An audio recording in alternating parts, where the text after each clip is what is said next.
Hey, sixth grade, here is a video on how to do some of this stuff with, like it says here, the volume and surface area of a composite figure. So I'm going to run through some of these to show you how it goes, and then I'm going to show you an actual object that you could do and show you how to do part of that. So some of this is why you have those formulas in your book when we're talking about volume. So like volume of this bottom part here would just be 2 times 4 times 1.5. So let's see, 2 times 4 is 8 times 1.5. I'm pretty sure that would be 12. But I don't have a calculator, so I might have to go borrow one from someone. Now, the top of this is a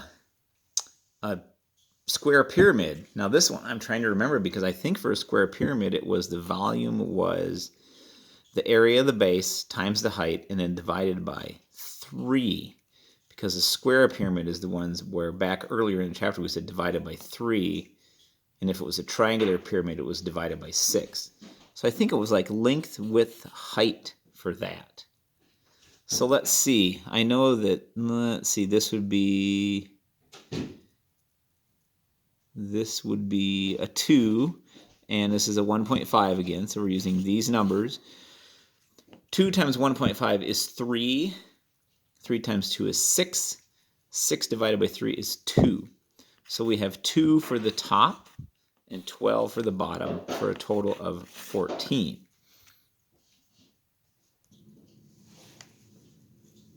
Okay, I got a calculator now just in case I got it, need it. This belongs to Isaac, but he'll never know. So the top part on this one looks like all of these just look like boxes. So that should be easy as long as I can figure out for each one the length, the width, and the height. Now I think on a lot of these I kind of recognize it, like 5, 6.5, 5, 6.5. Those are all the same. This one here is different because I notice there's a 6 and then there's a little double line thing showing that both of these parts would be 0.5. So I should be able to do this on my calculator if I can show you both these at the same time. 5 times 6 times 0.5. I probably should know that because 5 times 6 is 30 times 0.5 would just be 15. Yep. And then I know that top part's 15, the bottom part's also 15. Now the other one would be 6 times 0.5 times 0.5. Whoa, that was interesting. And that's 2. So it looks like here I get 15, 15, and 2. That sounds like 32. All right. Now again, there's parts of these that are not too bad because I can easily look at this. It looks like a milk carton somebody turned upside down. 5 times, how did I get to 0.5? 5 times 5 times, put it here so you can see it, sort of see it. 5 times 5 times 13. That's big. That's 325. All right, down at the bottom, this is one where we have to look and see it's not a pyramid. This is a triangular prism. This is the one where we said that for that you would do the length times the width times the height, and this one we divided by 2 because we have that triangle there. So let's see. I think this is 5. And that's 5. So we should be able to do 5 times 5 times 4, but then I have to divide that by 2. So again, you do it a lot like this. You just do length, width, height, but you divide it by 2 because of that triangular prism. And that gives me 50. So, whoop, that's supposed to be 50. So 325 and 50, that is 375. All right, that's how the volume ones work. You notice this one here is pretty tricky with the pyramid, and then there with the triangular prism. You got to keep those two straight, and I can always help if you get stuck on those. Now let's look at the surface area. So for the surface area here, you have to look at everything that you can see and only what you can see. And I usually go through this and I will do the parts I know for sure. Like for example, right away I look at the the bottom, the surface area. 4 times 12. I know the bottom is 48. All right. Now, I can see the back. The back of this here is 7 times 12. And I'm pretty sure 7 times 12 is 84. All right, what else do I see? I think there's a rectangle here on the front. Right here on the front.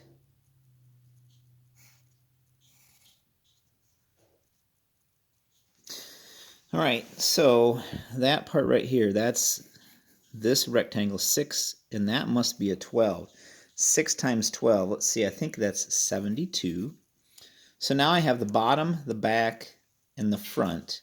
All I have left is stuff on top and then both ends. So that's the weird thing is, let me do the easy parts first, like right here at the top, this little bit. If this part is 4 and this part is 3, that means this must be 1. So there's a 1 there. I already know that this long part is 12. So isn't that top part just 1 times 12? That's a 12. Okay. Now, the other part is that this whole thing is 7 right here, and this is 6. That means the front of this is 1. The hard part to see is, if you think of what this looks like, there is a front side to this part here. That's another 1 times 12. That's another 12. That's where this gets kind of hard, is to see everything. I have this flat part here. Again, it's still 12, and I think that says this is 3. That's 3 times 12, that's 36. I think we've done every part except for the 2 ends. All right, so I'm going to make this into a little thing like this. I'm going to draw that line because now I know this is 1 times 1, that's 1. And there's 1 here, and there's one little one down here on the other end. So that means 2. 1 times 1 is 1, 1 times 1 is 1, 1 plus 1, 2.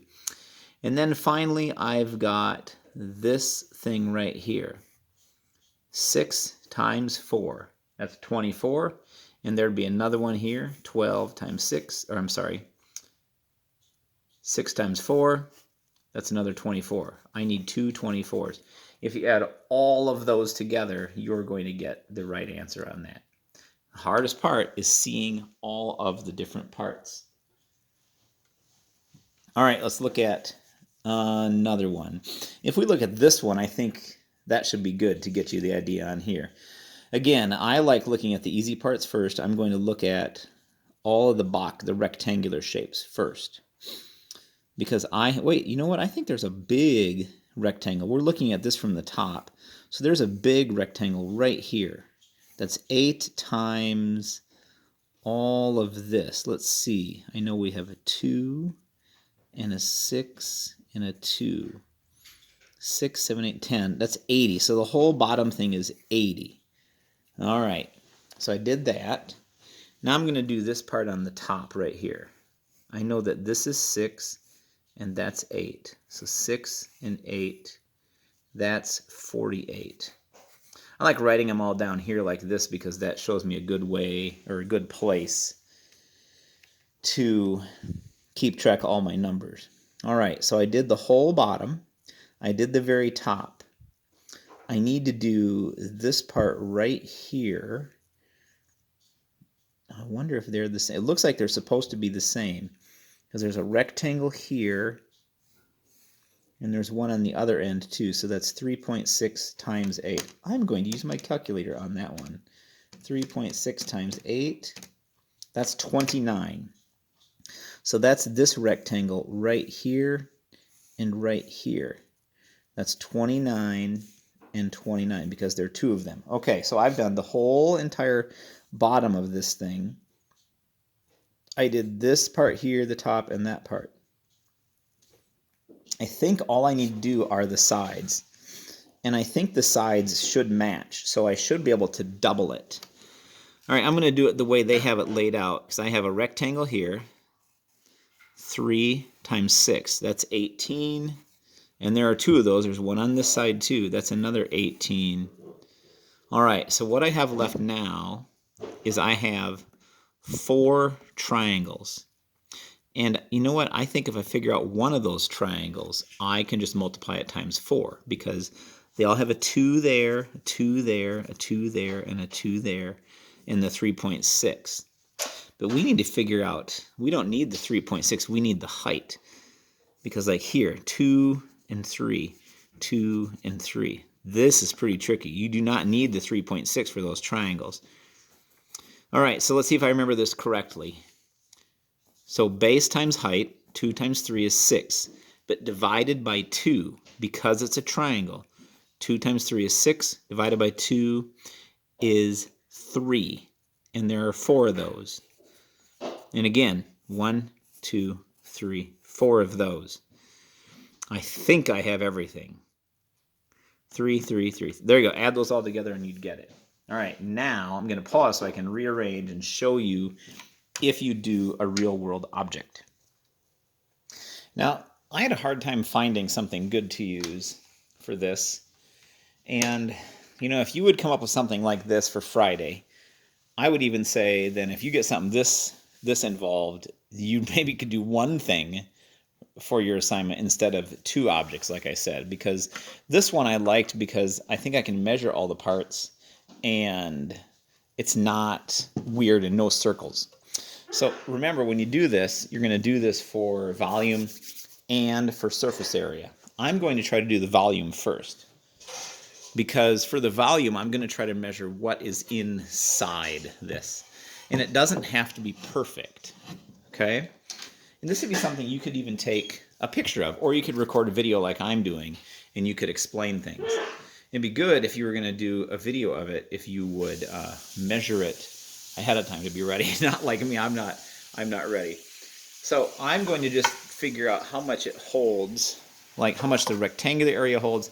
Then I'm going to do this top part, which is like going to be a triangular prism. So again, that's going to be this base times the length times the height of it divided by 2, since it's a triangular prism.